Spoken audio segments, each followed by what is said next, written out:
Hi, this is Kevin from VentTabs.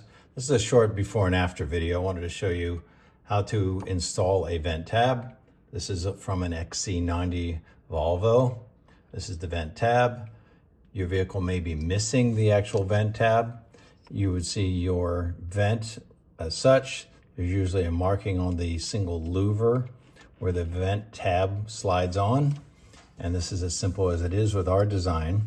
You simply slide it onto the vent, on the louver, and align the teeth. You can see the tooth in the back. Click it on, and now the teeth of the vent tab are aligned with the teeth of the vent, and we've restored directional control to the vent. That's it. That's the beauty of the VentTab design. Check us out on VentTabs.com.